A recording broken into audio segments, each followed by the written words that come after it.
Good evening, everybody. My name is Eric Hines. I'm curator of film at Museum of the Moving Image. And welcome to the Reverse Shot Happy Hour. This is the Reverse Shot Happy Hour for Wednesday, December 2nd.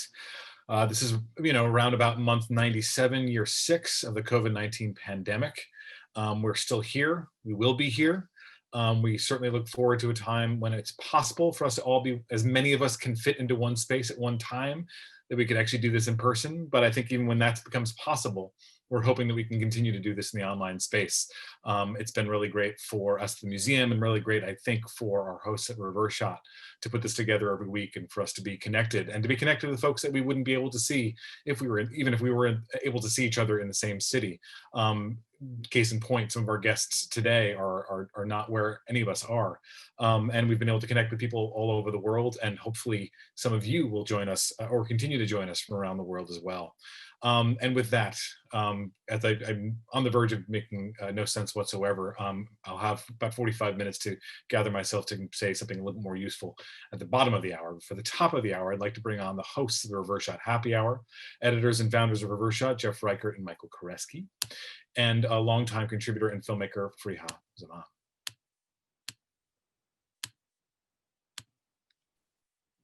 Hey, Eric. Michael. Hello. Hello. Everybody. Farihah. Hi, Jeff.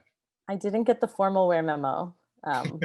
So I'm in this like Bauhaus shirt and y'all are tied and buttoned down and blazered. I feel like for as long as you're in a different setting, you should just you're allowed to go wherever you want now that the brick wall is not hemming you in. Hemming me in? A wall is a bit of an imposing thing. Yes, I'm taking you on a journey, a real journey with these exotic landscapes and locales. You are indeed. See you guys soon. Thanks, Eric. No brick wall could contain Farihah. It's classic. It's a New York classic, look. And where else are you going to do your stand-up sets? Stop. I'm happy to have gotten family time, but also missing my apartment a little bit. Maybe because for months on end, it becomes like your laptop and your home are the only things you have. And movies, of course, which I via my best friend. Via those screens. Yeah. Yeah, I mean, we're now in December of 2020, and we've started seeing, I go on Twitter and people are posting lists of best movies of the year, and it seems like such a strange year for thinking about like best of lists and, how do we rank? What actually came out? Like, I feel like I kind of don't have a concept of that anymore, even though I know that I've seen new movies. I have a list of things that I've seen that are allegedly new.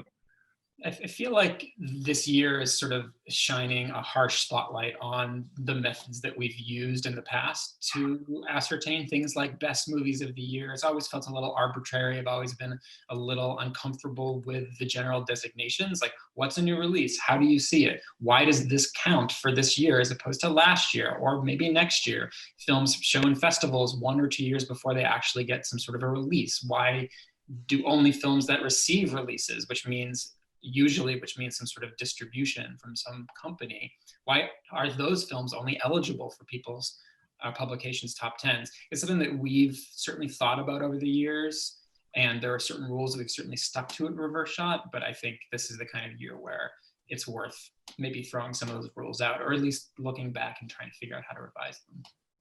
Well, and while I don't necessarily love the system, like particularly that which prioritizes according to premiere status, and this idea that like you have to, it's like saving your virginity for the right person and having it bid over, like in an old novel about geishas or something. It can be such a strange experience. I mean, on the other hand, like as filmmakers, like we know that the idea of creating an event and a like momentous release around your film and the sort of excitement that comes with that is something. So I'm torn. I can't tell if like, the system exists because it's the reality of how people respond to film viewing as a communal activity, or if I'm just like under the yoke of a system that I should learn to buck or something. But it's been really interesting, actually. I feel like I don't always have a good handle on how people are responding to new films and viewing new films and how we measure and assess like viewership and success. But I will say that I think that there are definitely films that I feel lost, the benefit of in-person engagement. Having made a film like Feast of the Epiphany, I don't think that would have done as well with an online only presence. Like, we needed the sort of small festival circuit buildup, but I also feel like there are films that did really well and like somehow like broke through or received reviews that they might not have otherwise. I mean, what's wild about having this conversation is it's, from my viewpoint, totally speculative, but we luckily have people joining us who are a lot better equipped to speak concretely about the impact that the last few months have had on the way that films are released and viewed. I mean, one of the things that's been really, looking at films like, IFC Midnight, for instance, oftentimes they would take a movie like The Rental or Relic and open them in just a couple of theaters and, get them onto some VOD platform fairly quickly. And that's where most of the revenue would come from. But now these movies have played, in like hundreds of drive-ins across the country. And I think both those films have maybe grossed over a couple of $1 million, but, theatrical gross, which never would have happened in a different world. And there's and that was a great experience, actually, seeing those films and getting to see just sort of like genre films with an audience of a sort. But it all comes down to choice, right? Like, it seems like, yes, this has been building to this moment where you can choose to watch things at home or you can go to the movies. Now you have such a diverse array of choices, none of which are the traditional route of seeing things in a movie theater and then waiting for that window and then maybe seeing it later at home. And now it's like, do I watch a film that's on one of these major streaming platforms? And therefore, you're kind of buying into this idea of what a movie is supposed to be through one of these new sort of studios? Or do you seek out films through virtual cinemas that help support nonprofits, which is a great way of doing things? Or do you go to a drive-in? Or do you attend an online film festival? It's overwhelming, right? And so I feel like even dyed-in-the-wool cinephiles like us, we get a little confused. And like you were saying, Farihah, we're really happy that we have today's guest to help us sort through all this, because they're probably more attuned to everything that's going on. I'm like, I got a lot of feelings though. Bring on somebody who knows something, please. A lot of thoughts about this, but actually, one of our guests today has actually been to a movie theater recently. This is exciting. That is very exciting. So let's bring them both on. We've got filmmaker and new editorial manager at Mubi, Gina Telaroli, and longtime Reichert contributor, critic for all sorts of places, and programmer of the Acropolis Cinema in Los Angeles, Jordan Cronk. Woo. Hi. Hello. Such great backgrounds, both of you. How are you guys? Pretty good. Hey. All things considered, I guess. And there are some down. Looking into the eyes of my best friend laptop. If I look up, it's because I also have you all on my projector, so which makes we almost feel the same size that way, which is like you almost feel like the same size as a actual person. Anyway, well, we had talked about asking you to come on for a while, Gina, but I think what made us feel emboldened to ask is that you posted this great picture, like on your exercise bike, watching reverse shot happy hour on your projector, which is one of my favorite images of the past year. Oh, good. Yeah. Well, my laptop is now what's on the exercise bike. So it's all come full circle. Yeah. I'll take a picture of it and send it to you. So Gina, tell us about going to a movie theater. Like, what is that even like?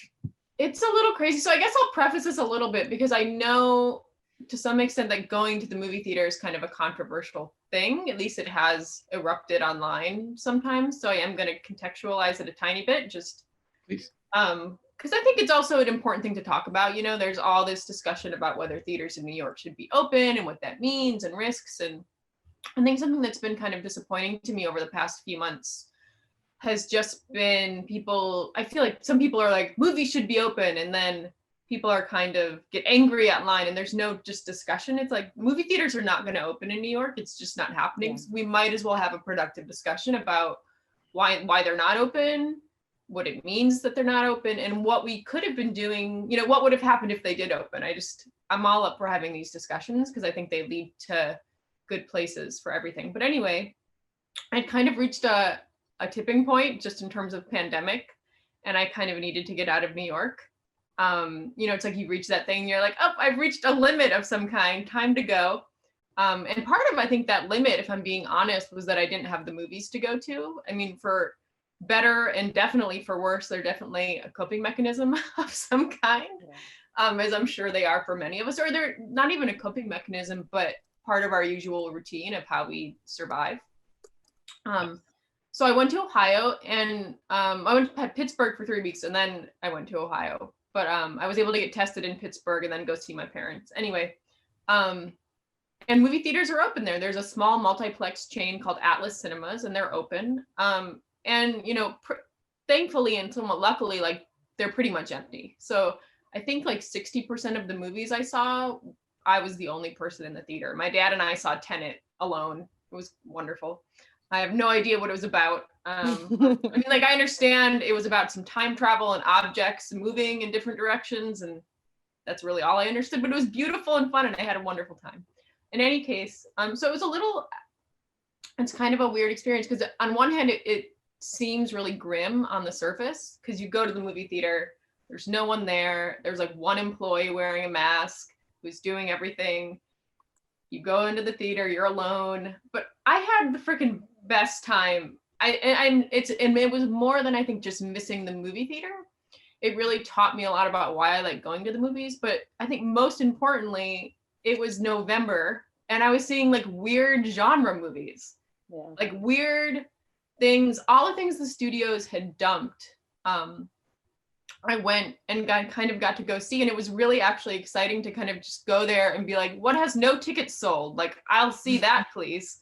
And then to like see, like, I saw the first movie. Well, when I got there on Halloween, they were showing Halloween, John Carpenter's Halloween. So my first movie back after a long time was a great one, which was really special. But the next day I went and saw something called Synchronic, starring, I think, Anthony Mackie and the 50 Shades of Grey guy, Jamie Dornan. Jamie Dornan. Oh, that's the Endless guys, right? The two guys who made that movie. Yeah. Okay. And it's about, like, it's set in New Orleans. It's about some weird psychedelic party drug that when people take it, things go horribly awry and people get violently murdered or die. And it ends up being like a weird time travel movie where, like, you take this drug and you're transported to wherever you're standing. You're transported to a random moment in time where, in that exact spot where you are. And the rules are so convoluted. And I wouldn't even say it was that good, but there was this incredible sequence where Anthony Mackie is like recording video of himself as he does these time travel, as he takes this drug and does these time travels. And that was a really interesting sequence, and I'm really glad I saw it.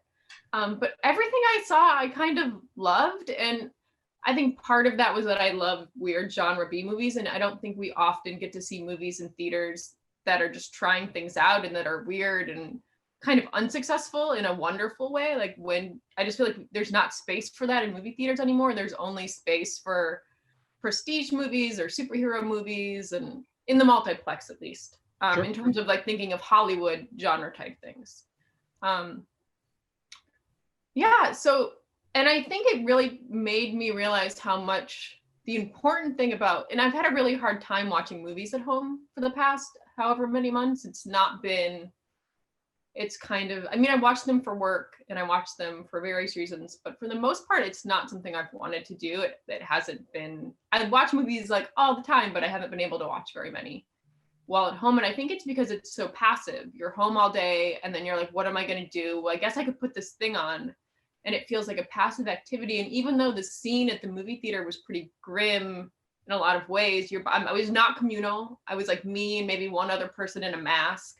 But I was going somewhere. It was like an active thing that I was doing. And it was a neutral space to watch the film. And I just kind of realized how important those things had really and truly, like that for me, I think there has to be an active component almost. Mhm. Or like if you watch at home, it needs to be contextualized by an active life. So if I'm at work all day, I'm doing this, and then I come home and watch a movie.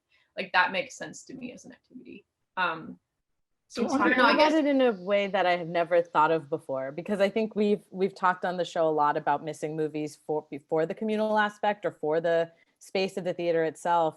But I hadn't thought about the fact that even the languages go to the movies. It is a thing that you go and do. It is a space out, all of those things are true, but I hadn't thought about the active component, and it's real. Like you sit on your bed or at your desk all day to sort of like engage in whatever activity anyway. And that's a factor that has been missed. And I also love your basically description of how like the theaters become like the island of misfit toys of movies. Like this is their chance in a way that like, like an ambitiously flawed film like has an opportunity for this bigger platform that actually probably a bigger screen does sustain. There may be ways in which its ambition is well served by that venue, and we just have put things into categories and not questioned it for a long time. Well, I mean, one movie I saw that was incredible, and then I'll share one other thing, like two disparate movies. One was called The Empty Man, directed by David Pryor, who apparently has spent his entire career making of films for David Fincher. Like he's made all the making of films for David Fincher, and he made this movie called The Empty Man, and he's also named David? Yeah. David for David. Continue, please. Sorry. It's a little bloated. It's like 2 hours and 17 minutes. It's a horror film, but I was terrified, and it was kind of incredible. And the whole time I was like deeply terrified. I had no idea what was going to happen. It has this like 15, I don't know how many minutes, but a long opening section, like a prologue almost. And then it went into all these places. It was super unexpected. I was legitimately scared. And, I posted about it on my Instagram, which is where I keep my viewing log. And the editor of the film actually contacted me and was like, I'm so happy you saw the movie. The studio dumped it. And this is, I don't know, like, I'm like, this is a movie people should have seen. And the thing is, no one's going to see it. That's the thing, right? Like, it was dumped by the studio. It was dumped into theaters for many weeks. Like, how bizarre is that of an idea, right? That the studios would be like, this is the movie we don't care about. Let's put it into movie theaters for 5 weeks as a concept.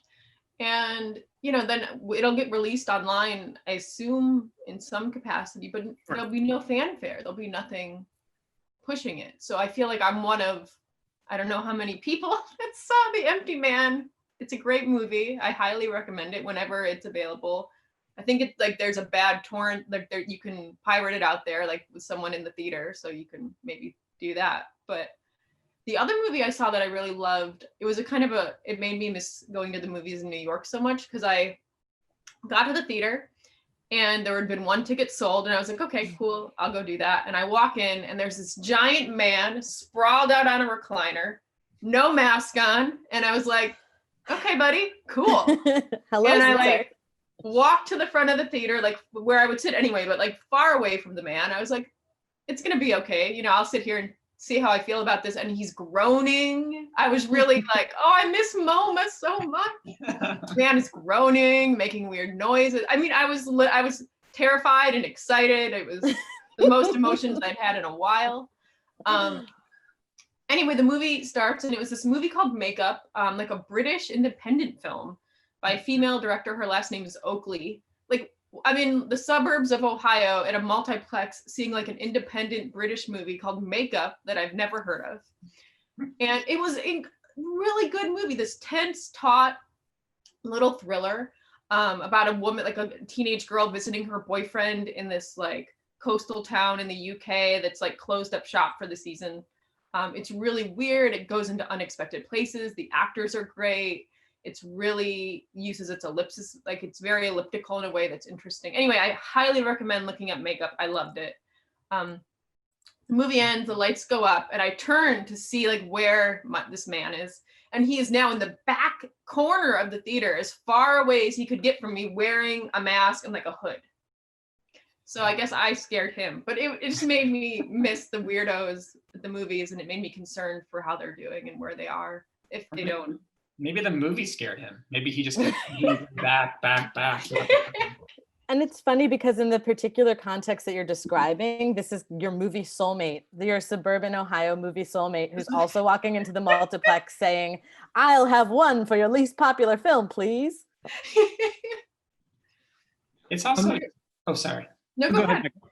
No, before we move on, I just wanted to say, I feel like I have less adventurousness at home for that kind of film than I would in a theater. So I really miss that kind of a film. I feel like wandering into the dark, just show me whatever you want, some kind of like weird 90s thriller I may have just gone to see. Like I went to see The Trigger Effect because it was playing in the movie theater, right? Who remembers that movie now?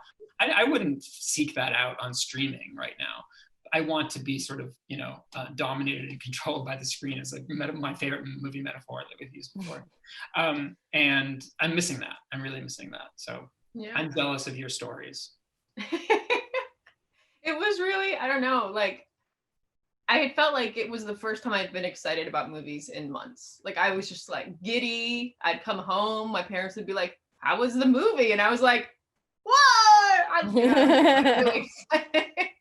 I went to a place and did a thing. I went to a place and like bought a ticket and sat in a seat and then woo. So I don't know. I mean, I realize it's a super privileged thing because if lots of people were, I don't know. It's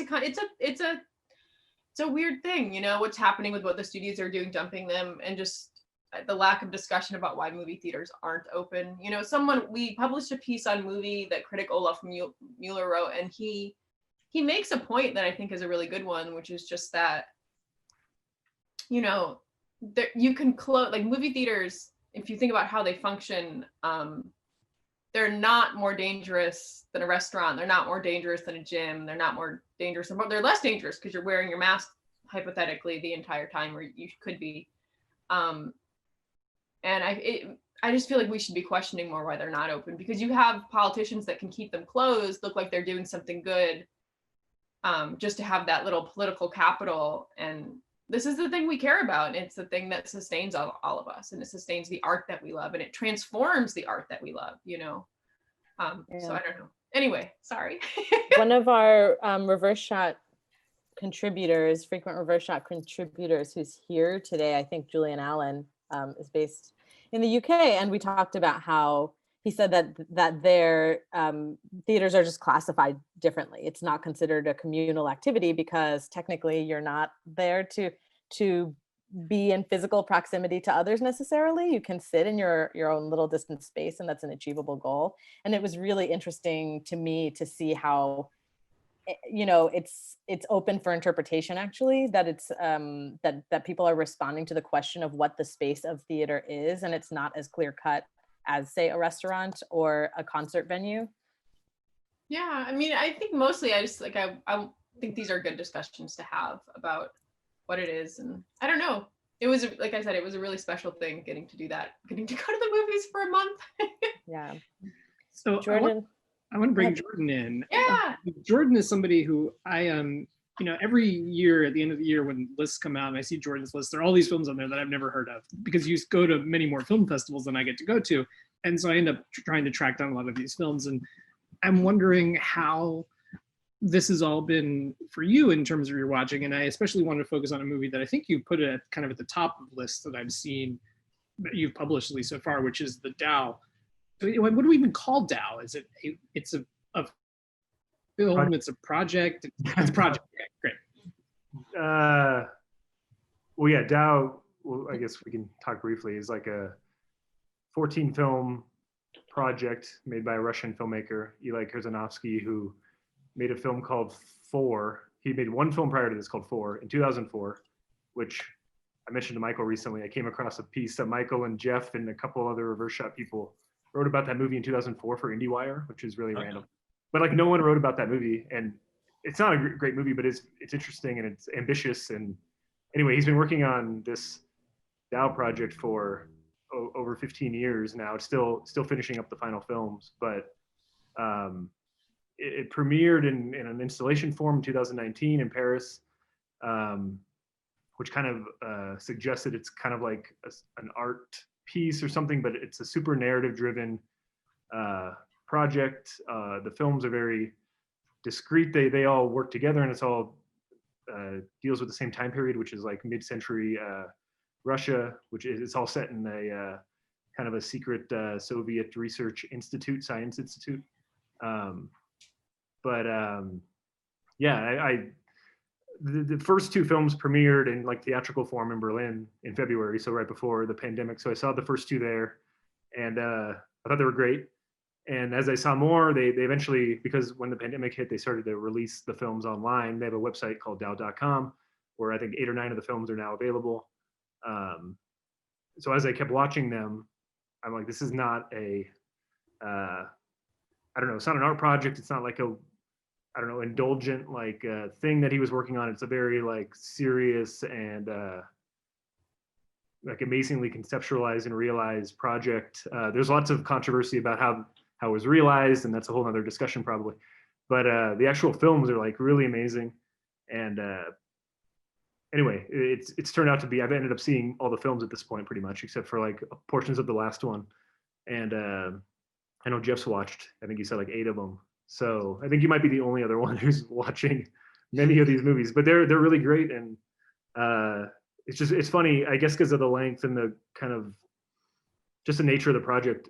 It's not getting the I don't know, publicity, or like even in cinephile circles, people aren't talking about it like I thought it might happen. But I don't know if you have any. Yeah, I mean, it was interesting. So I first heard about these movies through different writing online, and then they started popping up on the website, which I've put in the chat, and they were releasing them kind of one a week for a while, and so it almost felt like television in a sense, because you're watching, and they are, like you said, the films are super narrative. This is not some sort of wild experimental project, except in the kind of like the scope and the ambition of the thing. Yeah. And so, the first one I watched was a movie called Tao, Nora, Mother.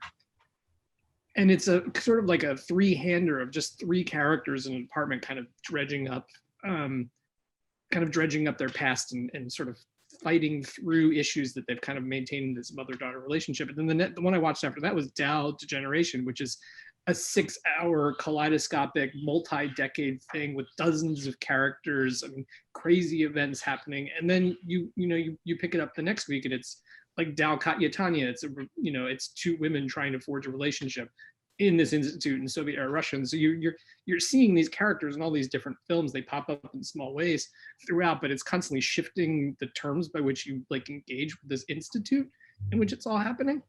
Yeah, I wrote a piece for CinemaScope on it, but ever since then, people have asked me like, what, how do you watch it? Is it like, is there an order? But for me, there's no order. The films aren't connected in like a narrative sense where you're like, the stories don't connect, but the characters are, they show up in multiple films. You can watch them essentially in any order. Like, for example, in Berlin, there's one film, I think set in the early 50s, and then the last film is essentially like the last film in the project, set in like the late 60s, when the institute is being shut down, essentially. So yeah, you can watch them in that order. There's no chronology as far as that goes, but watching them, like the scope of the whole project, though, once you watch them all, it's very like the world building in it is really amazing. And yeah, I can't think of another project like it as far as certainly the scope, as far, they built this institute in Ukraine where like the cast and the crew lived for years. Like, you can go look at, I think GQ published a piece in like 2010 or 11, which is like essentially someone visited the set, and it's a very negative piece as far as like how they're treating the actors and the technicians and everyone working on the film. But like this, you get a real sense of like how the director was really trying to maintain a sense of realism. But like you were saying, like when you watch the movie, it's super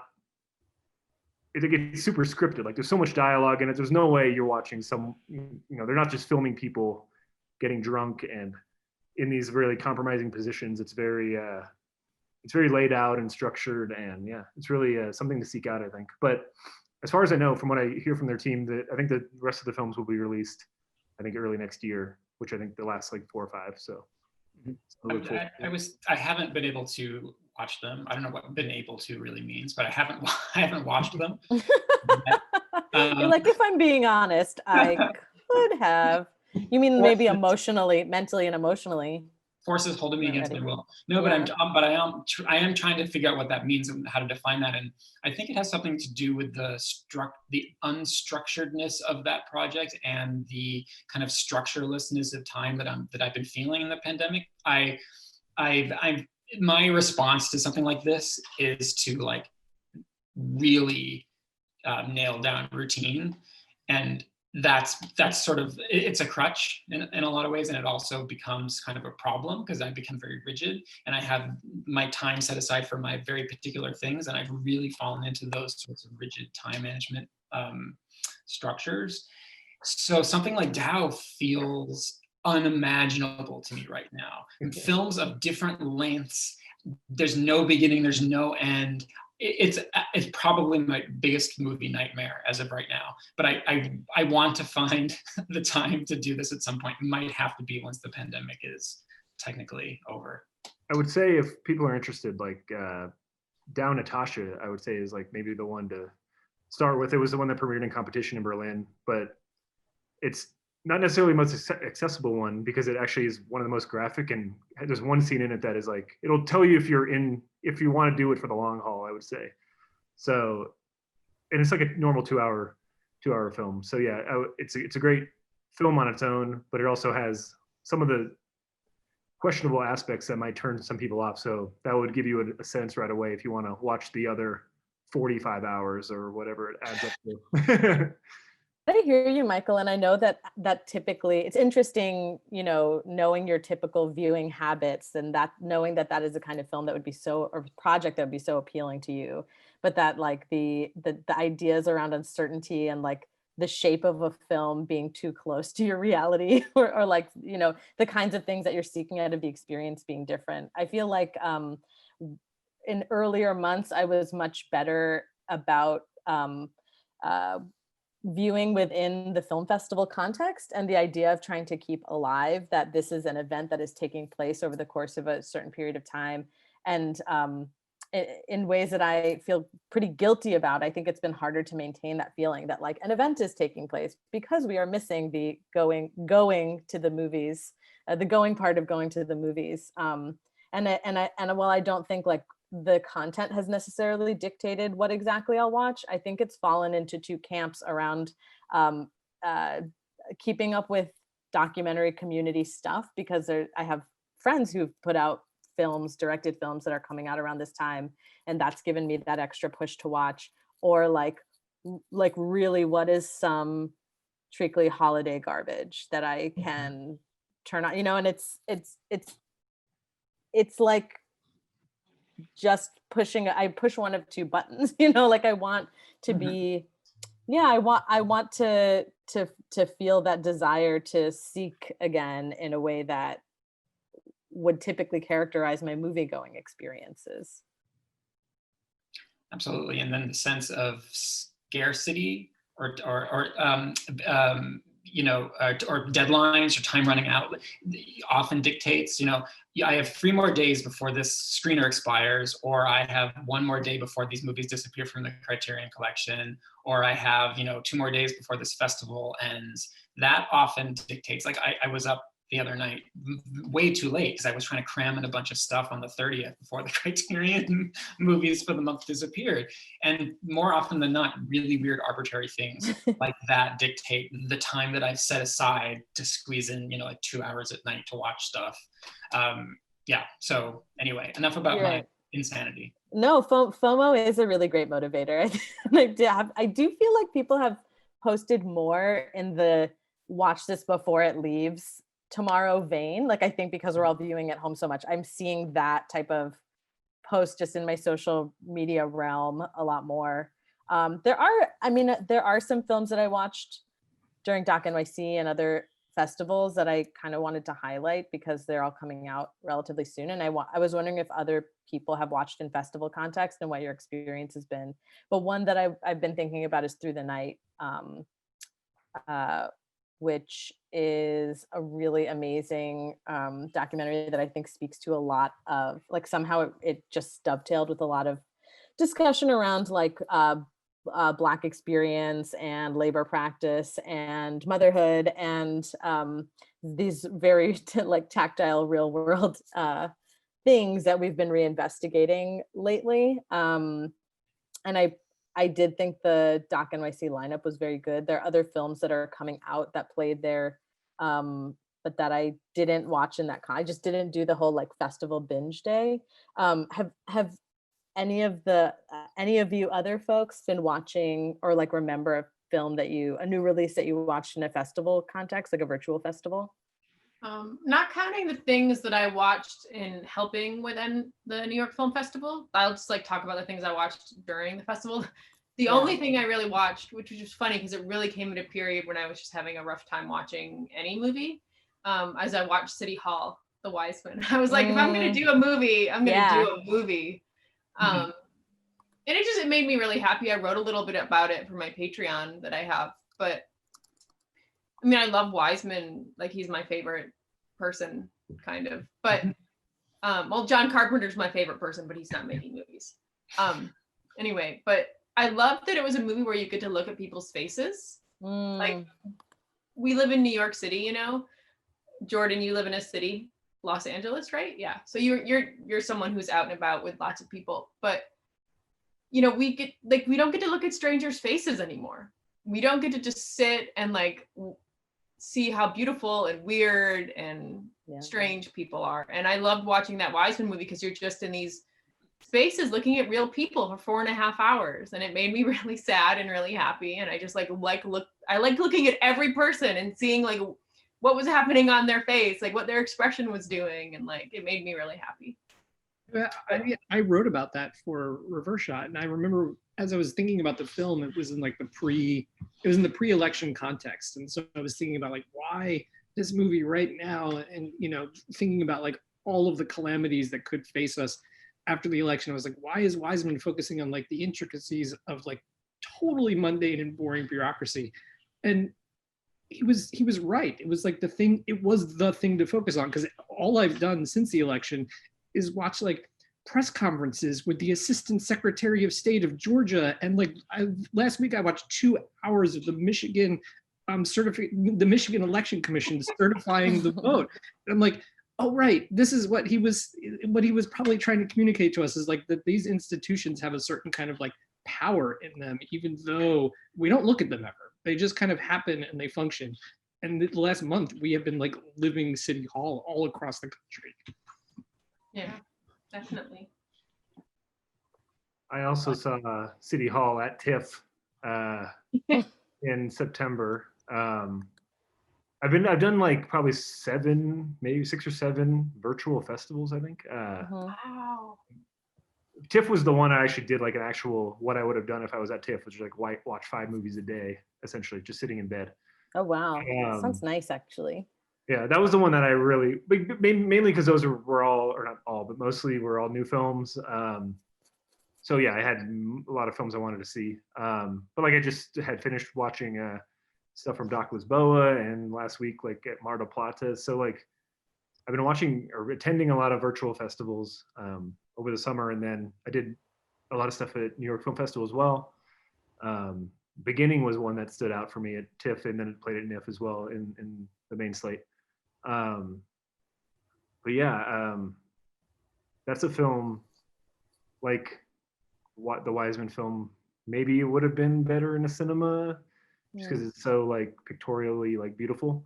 And I'm talking about beginning at this point, but like very composed and rigorous. And but I mean I love the movie, and I've only seen it on my TV, but it was great.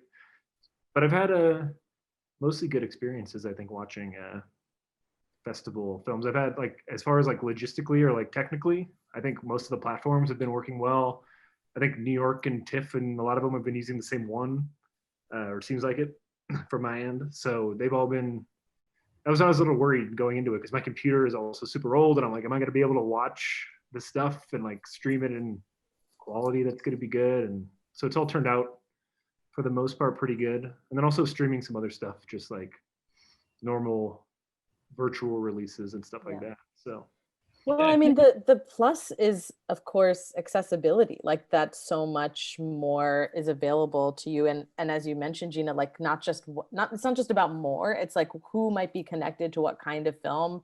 Those patterns are changing out of boredom, interest, access. But the like flip side of accessibility is when everything is accessible, then you're also sort of coming up against, say, like the entire rest of the history of cinema that is also available online. And I think that sort of presents a challenge for the new releases compared to older films, even if it's not just out of a practice of comfort seeking. I watched a lot of New York Film Festival films also, and I wanted to talk about Gunda because it's out now, and I was curious how the in-home versus in theater experience, like what your take on that is for that particular film, which is a very experiential film. It's from like the perspective of a mama pig, and you live in the world of this farm, and I'm so used to seeing films that are about a sense of place in that way and very rooted in the land and the landscape being enveloped by that. And I wonder, how the experience might have been different. One thing I thought a lot about when I was going to the movies, in this kind of grim setting that made me so happy, was just that movie theaters are a neutral space. Yeah. You do know what I mean? Like I'm sitting here where I would sit to watch a movie, and I'm like surrounded by my life, Yeah. And that's partially that I have too many things. But, it's like I'm just surrounded by everything that makes up my life. And when you go to a movie theater, you don't have that, even though it made me realize that it's not the screen size as much, and it's not necessarily the sound, and it's not that things are better, like there is something special about holding a movie like on your computer. Like I watched She Dies Tomorrow holding my laptop, and I actually thought that was kind of an incredible way to watch that specific film. But the thing about a movie theater is that your life is not there. And I think that to me makes something like, the movie Gunda that you just described, like you can really just be in that movie then. Mm-hmm.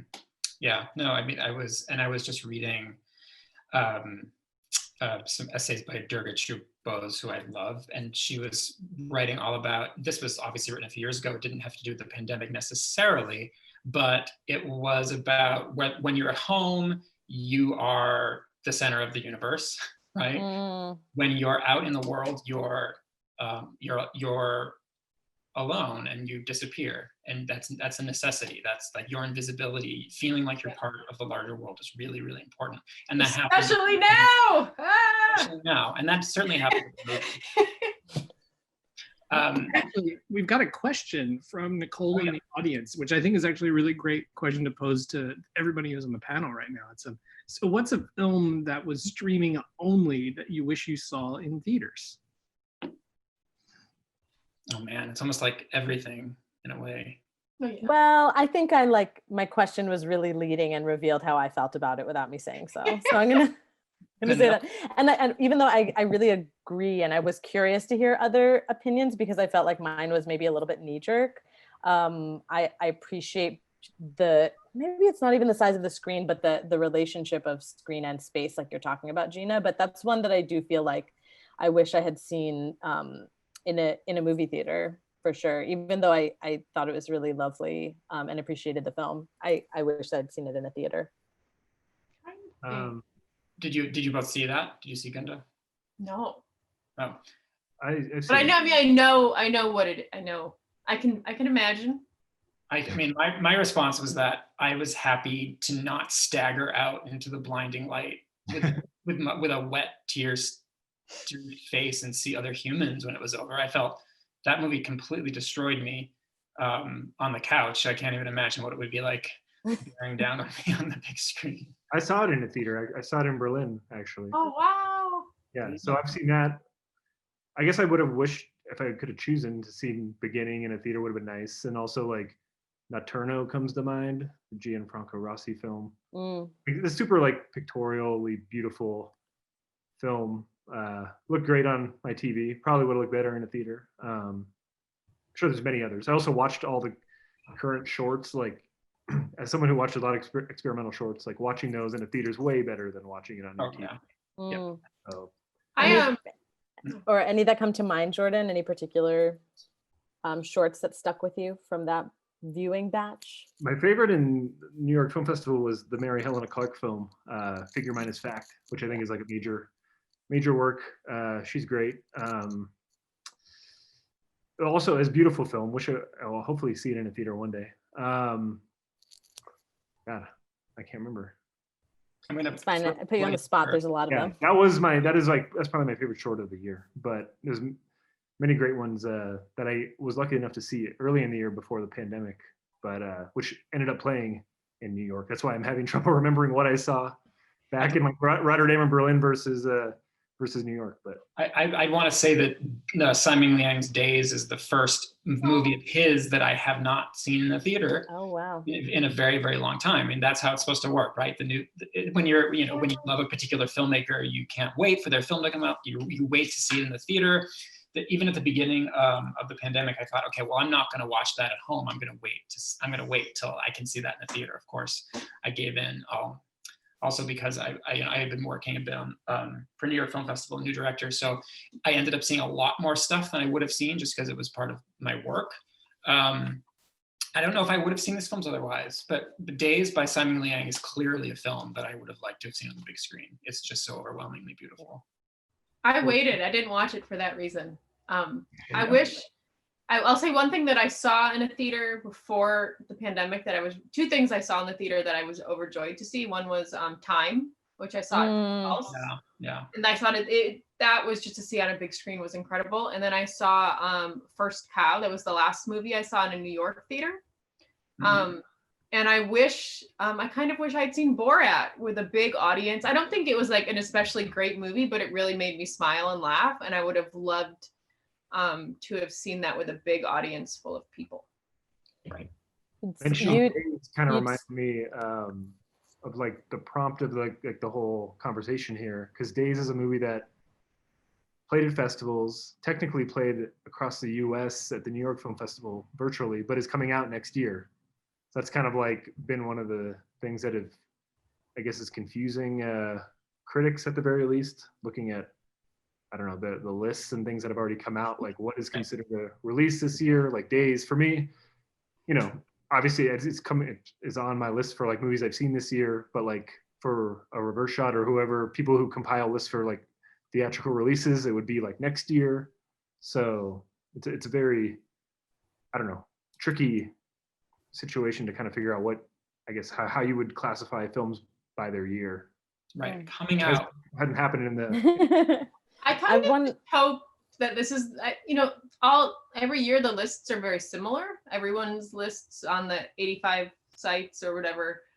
And I kind of hope that this year, maybe the lists will be varied, and maybe that would be you could really look at lists for discovery instead of for consensus. And I think that would be exciting. That's a good point. Right. I wanted to read a comment that came up in the chat from my friend and yours, Nicholas Kemp, who works at Kino Lorber, so knows a thing or two about what working with new releases has been like over the past year. And he said the other side, flip side of the accessibility of all these festivals and releases being virtual is that some people have lost access due to not having the right devices or a lack of technological prowess, especially and importantly, older folks who are a core part of art house audiences. Mm-hmm.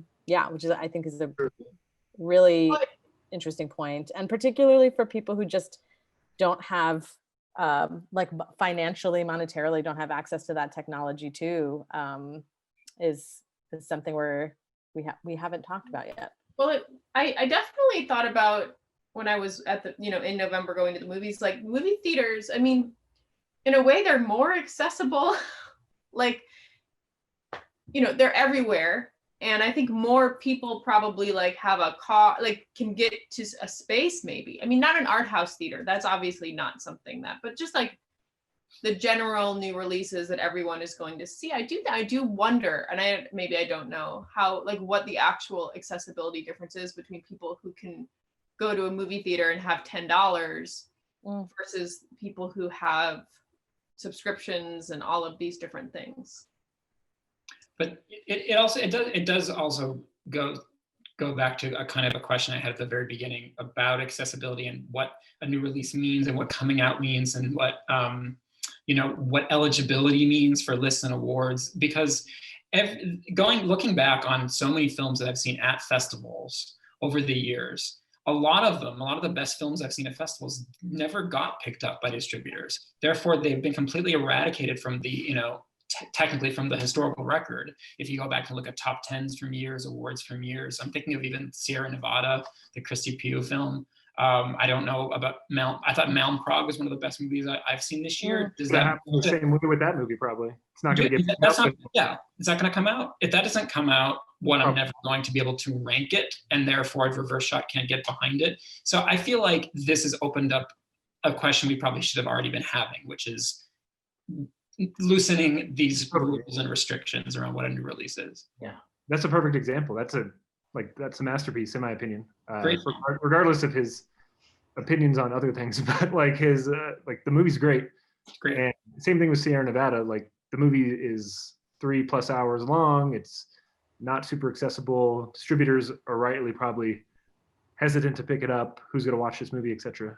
But it plays at festivals. It's getting good responses from critics, and if it doesn't get picked up, no one will write about it after this year. And that's we'll just have to get Eric whenever theaters are open again to do a series we call 2020, The Lost Films. Orphans of 2020. What timing? Are you planning that one? You're planning that one. I don't know if I would call them the lost films, but something along those lines. I know, but something's really. I find this really important, because I think that films already where audiences are fickle, right? What are we going to leave our homes to see? What are we going to watch? Are we going to watch the thing that's maybe more challenging or the thing that's more comforting? We're fickle, but I think that this is a year during which we are extremely fickle, and for good reason. Our emotional well-being matters a lot. How we take care of ourselves, how we cope is really important this year, even more than normally. So therefore, if you're a new film, you're you're dealing with an even more fickle audience, and you're dealing with the lack of theaters. And even if you're dealing with beyond that, what does a release even mean? How is anybody going to find you? It's just the bar is so high right now for any new independent film that I feel like it is sort of just morally unacceptable for us not to find a way of focusing on these films that are, as you're saying, Gina, are in a sense lost. We just haven't found a way of showcasing them yet. And I think it's really, really incumbent upon programmers to find a way of doing that, because they're not old audiences. They may have come out before the pandemic, or they may have come out during this year, but the audiences simply haven't had an opportunity, a fair chance to see them. And I think about that really in terms of filmmakers, but it's just as important for audiences for them to have an opportunity to come see it. And whether it's accessibility issues or whether it's the fact that it's distribution issues, we have to figure it out. Yeah, and to mention another thing about Malmkrog that I thought was really interesting, again, that's the Christy Pugh film. And as Jordan kind of alluded to, any controversy around it seemed more to do with some remarks that the director had made at a film festival about masks, that whatever. The film itself is so it's so mesmerizing that even at home, right? That's kind of the theme now. Even at home, I could not turn it off, and I kind of thought, I have the option at home of watching things in pieces now, and that's something that maybe a lot of critics don't own up to. I had to do that with City Hall. It just happened. It just had to happen that way. With Malmkrog, I pressed play at 11 p.m. and I thought, well, I'll be watching this over the course of a few days. I watched that 3.5 hour thing all in one go. I could not put it down like a great Russian novel. But that's a really good example of a movie that, yes, I wish I could have seen on the big screen, but thank God there are avenues that made that movie accessible to me, because I wouldn't be able to recommend it to you right now if I hadn't seen it. Well, yeah, that's the thing. Another Puyo film, like we mentioned before, Sierra Nevada, and it didn't get distributed, played at big festivals, but then we ended up showing it Acropolis in LA 2 years after it premiered in Cannes or something like that, because at that point it's not coming out. I think it's a major film. It's not going to bring in a huge audience or anything, but it's never going to play or show it one time and let the 40 people enjoy it or whoever comes. So yeah, that's kind of, I don't know, it's changed a little bit now, but that was a thinking back then, and that could happen. Like Malmkrog, at least people in LA or other cities can see it through the New York Film Festival or wherever it's playing in other countries. So that's kind of one maybe good thing about the virtual cinemas or virtual festivals. Yeah, I mean, I wonder about, I mean, how do you, as a programmer, Jordan, how do you think about that? Like, what could happen? Because, like, you know, you see a movie like Dan Salit's 14, for instance, which you go to the website and it was playing in like 80 or 90 virtual cinemas at the height. Like most of those physical theaters would never have shown 14.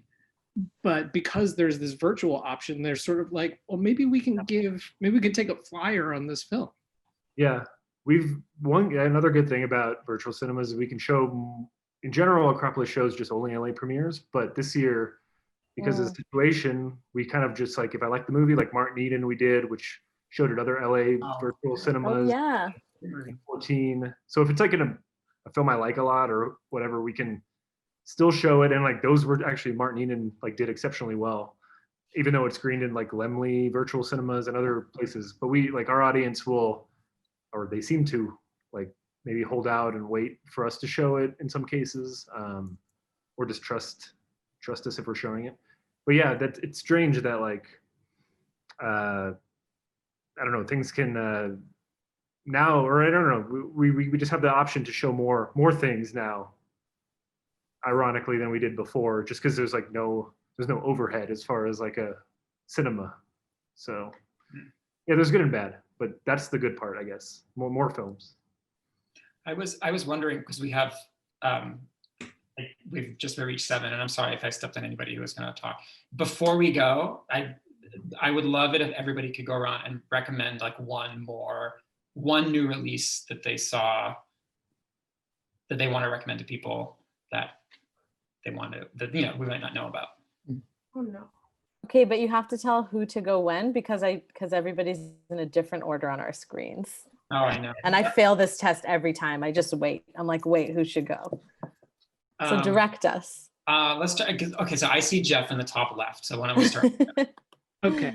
I'm going to say, I'm actually scrolling through my list of things that count as new releases this year.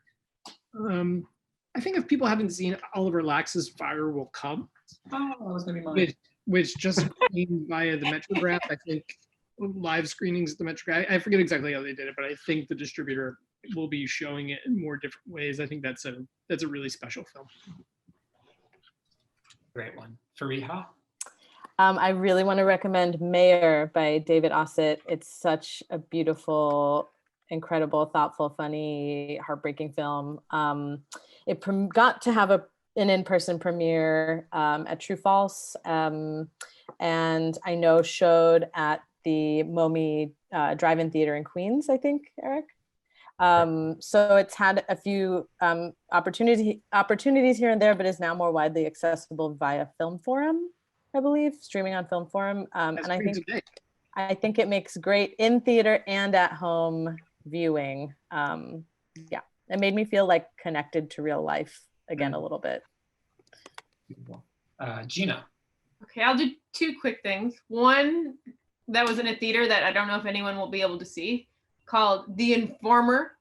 It's directed by the last name, the guy is DeStefano, and it's like a gritty New York guy goes undercover into prison type movie. Common plays a cop who's like walking around Greenpoint looking for the Polish mafia. It's really smart. I was super surprised. It's really tight movie. It's a New York movie, even though I think they might have shot it in Canada. I just really loved it. The Informer, it was really fun. But for people, I don't know when anyone will have access to that movie. So I will also recommend people watch Steve James's City So Real. It's a 5-part documentary series. I saw 4 parts of it at True False. I think it's streaming on Hulu now. It's incredible. It's about the mayoral race in Chicago, the last mayoral race. I don't know what the 5th episode is like. Maybe it actually deals with what happens after the election, but what I don't recommend is that you watch this movie that makes you feel great about the electoral process. Do not Google Lori Lightfoot after the movie. Stay in the dark about what she's done since she's been elected. Nothing has made me want to Google a person more in my life. No, I had like this transcendent screening at True False, and I felt so great. And I went to the Indian restaurant and I Googled Lori Lightfoot, and it was like Lori Lightfoot meets with Bloomberg to give him money for the, and I was like, whoa! And anyway, it was not the thing to do. We'll always be disappointed in politicians. Jordan. Well, I'll also give two answers. One being, if this is a normal year and someone asked me what my favorite new theatrical releases would be, I think the Angela Shenelak film, which came out really early in the year, called I Was at Home, But that would be my favorite like new theatrical film of the year, probably.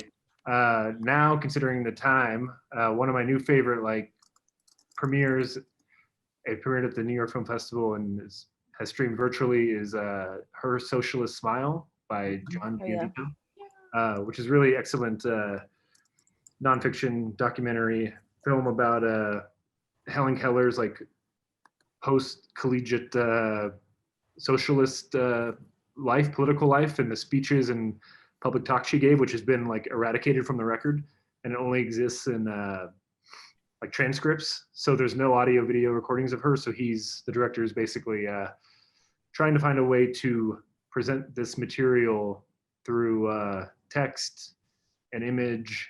And it's very, they came to mind because I just finished a piece on it, but it's a very beautiful and incredible film by a really good director. So yeah, those are my two answers. Her Socialist Smile is a good example of a movie that's better for the big screen for just very technical reasons, just for eyesight. There's so much text on screen that I could have used the big theater to actually see all of it. But that's just because I have old man eyes.